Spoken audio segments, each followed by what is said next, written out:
Well, the Southern Baptist Convention is at it again, this time gathering in Dallas to remind America just how committed they are to dragging the country back into a 1950s fever dream, or, frankly, a Handmaid's Tale style theocracy. This week, SBC delegates who call themselves messengers, because of course they do, are voting on a slate of moral purity tests disguised as resolutions.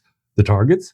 Pornography, sports betting, same-sex marriage, and even people who choose not to have kids. Let's be clear, this is not just some internal church housekeeping. These resolutions are designed to influence lawmakers and courts. It's a full-on, open-faced push to replace secular law with fundamentalist dogma.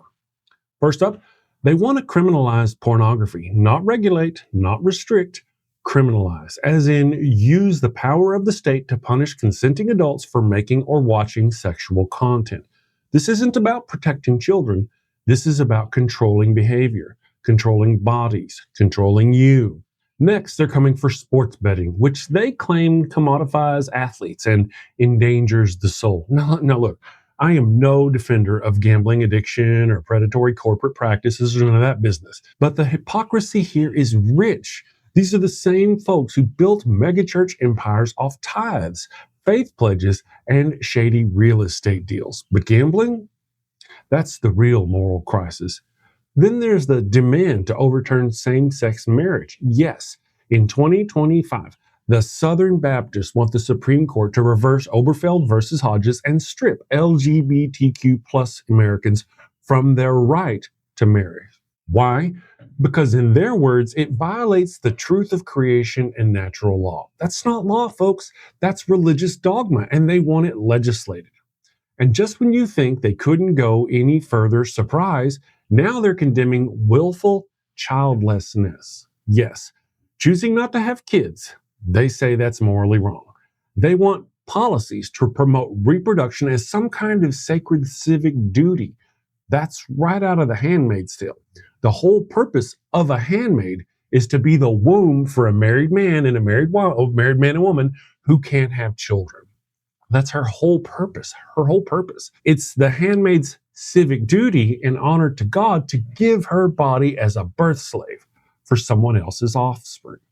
This is textbook Dominionism, the belief that Christians, specifically evangelical Christians, should control all the levers of power: law, media, culture, and government. And it's not fringe. These are the same people feeding legislators the scripts for anti-trans laws, book bans, abortion restrictions, and now moral purity campaigns. Let's not forget, the SBC has been bleeding members for nearly 2 decades, down to 12.7 million in 2024, its lowest in modern history.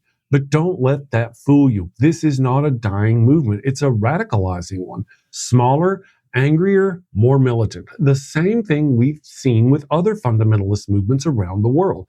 Even inside the SBC, things are fracturing. There's a push to defund their public policy arm, the Ethics and Religious Liberty Commission, because it's not extreme enough, not anti-abortion enough, not anti-trans enough. They're purging moderates and replacing them with zealots. And all of this is happening while the SBC continues to dodge accountability for decades of child SA abuse, and institutional cover-ups.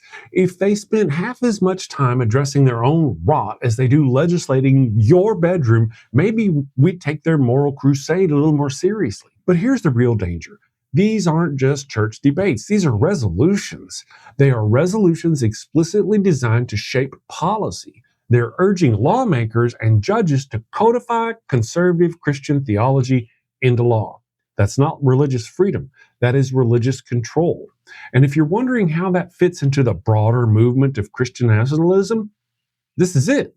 Right here, right now. This is the playbook. Declare secularism immoral and sinful, then legislate theocracy one Supreme Court ruling at a time. So while most of the country is just trying to survive late-stage capitalism and preserve a shred of bodily autonomy, the Southern Baptists are laser-focused on ensuring that your life, your love life, your sex life, and your family structure is dictated not by democracy or human rights, but by their interpretation of an ancient patriarchal text.